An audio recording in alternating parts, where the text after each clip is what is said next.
बांग्लादेश में जारी हिंसा के बीच कल सोमवार को प्रधानमंत्री शेख हसीना ने अपनी बहन के साथ ढाका छोड़ के बांग्लादेश की राजधानी है ढाका छोड़ के भारत आ गए। भारत में कहाँ लैंड किए? उत्तर प्रदेश के गाजियाबाद जिले में स्थित हिंडन एयरबेस पे। Bangladesh Prime Minister Sheikh Hasina has arrived in India. She landed at the Hindon Air Force Base near Delhi after resigning from her position.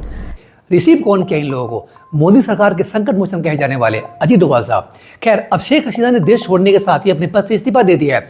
Friends, उधर प्रदर्शनकारियों ने प्रधानमंत्री आवास पर कब्जा जमा लिया और मीडिया रिपोर्ट्स की माने तो शेख हसीना के पिता और बांग्लादेश के संस्थापक शेख मुजीबुर रहमान की मूर्तियां स्टैचू जो है प्रदर्शनकारियों ने उस आवास में घुसने के बाद तोड़ डाली। आगजनी की घटनाएं तो कर ही रहे हैं वहां पे, लेकिन साथ में ये काम भी कर दिया, मूर्तियां भी तोड़ डाली। इधर भारत सरकार इसके पहले कि कोई फैसला ले, सरकार का कहना है फ्रेंड्स कि जब तक कोई और देश उन्हें आश्रय नहीं देता तब तक शेख हसीना यही भारत में रहेंगे।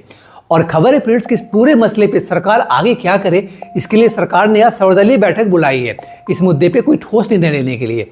डिसीजन हो गया होगा तो खत्म हो चुका, नीचे लिख दिया जाएगा, लिखा हुआ मिलेगा आपको। फ्रेंड्स, बांग्लादेश में इसी साल के जून महीने तक सब कुछ सही चल रहा था, लेकिन आखिर ऐसा क्या हुआ कि बांग्लादेश आग में जलने लगा? आप बोलेंगे आरक्षण का मुद्दा है। जी हाँ, बिल्कुल सही, आरक्षण का ही मुद्दा है, लेकिन इस आरक्षण के मुद्दे को तो सुप्रीम कोर्ट ने अपने फैसले में सब कुछ ठीक कर दिया था। अब तो कुछ मुद्दा बचा ही नहीं था, तो फिर ये सब आगजनी क्यों? यही सब कुछ जानेंगे आज के इस वीडियो में। जानेंगे कि ये आरक्षण का मुद्दा आज से नहीं बल्कि 1971 में जब बांग्लादेश आज़ाद हुआ था उसके एक साल बाद ही लागू कर दिया गया था।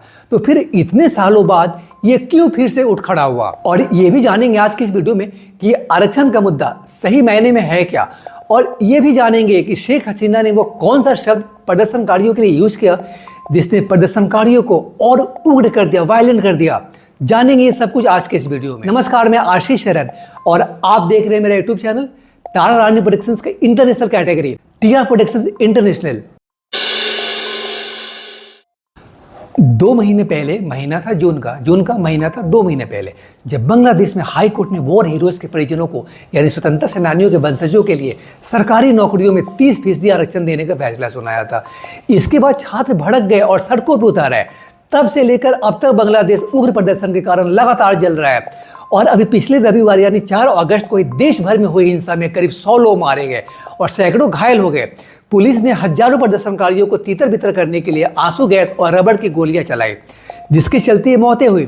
फ्रेंड्स, रविवार को हुई मौतों की संख्या जिसमें कम से कम 14 पुलिसकर्मी भी शामिल हैं, यह आंकड़ा बांग्लादेश के हाल के इतिहास में किसी भी विरोध प्रदर्शन में एक दिन में सबसे अधिक है। इससे पहले 19 जुलाई को 67 लोगों की मौतें हुई थी। इतना ही नहीं, कुछ जगहों पर अवामी लीग के कार्यकर्ताओं और नेताओं की मौत भी हुई है। खैर, रविवार शाम से पूरे देश में कर्फ्यू लगा दिया गया। रेलवे ने अपनी सेवाएं निलंबित कर दी, सस्पेंड कर दिया और देश का वस्त्र उद्योग बंद कर दिया गया।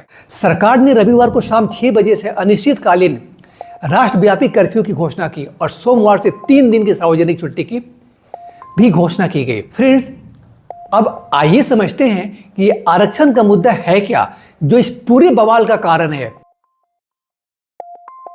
कहानी 1971 से शुरू होती है। ये वो साल था जब मुक्ति संग्राम के बाद बांग्लादेश को पाकिस्तान से आज़ादी मिली।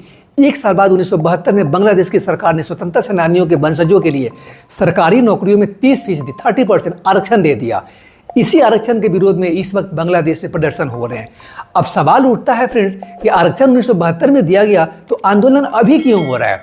तो देखिए, 1972 से जारी इस आरक्षण व्यवस्था को 2018 में शेख हसीना की सरकार ने ही समाप्त कर दिया था, लेकिन जून में उच्च न्यायालय ने सरकारी नौकरियों के लिए आरक्षण प्रणाली को फिर से बहाल कर दिया। कोर्ट ने जो 2018 में आरक्षण को समाप्त कर दिया गया था, उस सरकारी फैसले को हाई कोर्ट ने गैर कानूनी बताया।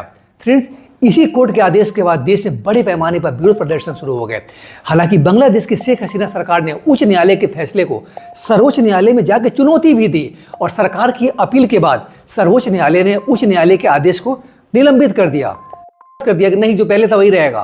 चेंज भी किया और मामले की सुनवाई के लिए 7 अगस्त की तारीख तय कर दी।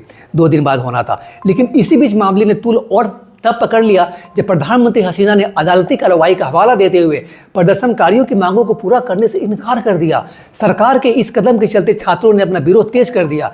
इसी बीच आग में घी डालने का काम तब और हो गया जब प्रधानमंत्री शेख हसीना ने प्रदर्शनकारियों के लिए एक शब्द यूज किया।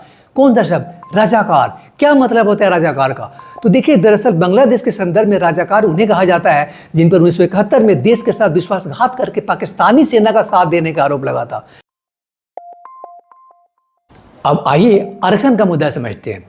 फ्रेंड देखिए, विरोध प्रदर्शनों के केंद्र में बांग्लादेश की आरक्षण व्यवस्था है।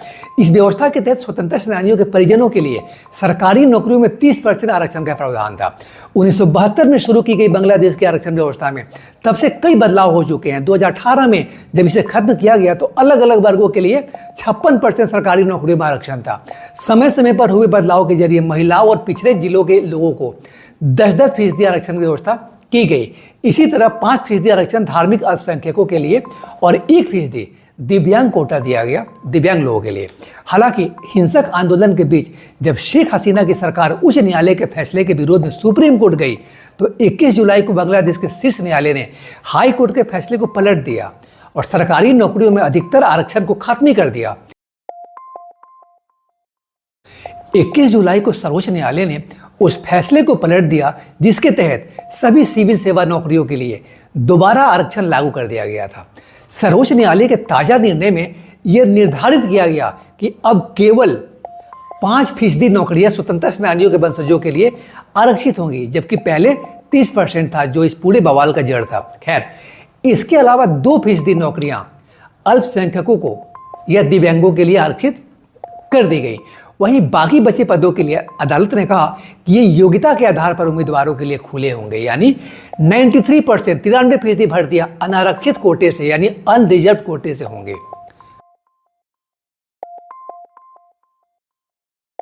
सुप्रीम कोर्ट के फैसले के बाद माना जा रहा था कि विरोध प्रदर्शन खत्म हो जाएंगे, लेकिन ऐसा नहीं हुआ और आंदोलन और भी उग्र हो गया। छात्र संगठनों ने कहा फ्रेंड्स कि सुप्रीम कोर्ट के फैसले का मतलब विरोध प्रदर्शनों का अंत नहीं है और उन्होंने प्रधानमंत्री शेख हसीना के इस्तीफे की मांग शुरू कर दी अब कि बोलिए अब आप हटिए। बांग्लादेश में ताजा हिंसा के बाद प्रधानमंत्री शेख हसीना ने रविवार को राष्ट्रीय सुरक्षा पैनल की बैठक की थी। इसके बाद एक बयान में पीएम हसीना ने कहा, जो लोग इस समय सड़कों पर प्रदर्शन कर रहे हैं वे छात्र नहीं बल्कि आतंकवादी हैं जो देश को अस्थिर करना चाहते हैं। प्रधानमंत्री ने कहा फ्रेंड्स कि मैं अपने देशवासियों से इन आतंकवादियों को सख्ती से दमन करने की अपील करती हूं। साथ ही शेख हसीना की सरकार ने मुख्य विपक्षी दलों बांग्लादेश नेशनलिस्ट पार्टी और कट्टरपंथी जमाते इस्लामी पार्टी पर अराजकता को बढ़ावा देने का आरोप लगाया है। फ्रेंड्स, इसी बीच देश के हालात पर सेना प्रमुख ने बयान जारी किया है। सेना प्रमुख ने प्रदर्शनकारियों से संयम बरतने की अपील की है। तो फ्रेंड्स, ये सारी बातें हैं जो बांग्लादेश के सुलगने के पीछे का मुख्य कारण है। मुझे उम्मीद है कि आपको ये वीडियो जरूर अच्छी लगी होंगे। आप देख रहे थे मेरे YouTube चैनल तार आर्नी प्रोडक्शंस के international category TR productions international. Stay connected to this channel friends for more latest news updates and informative video like this. Thank you.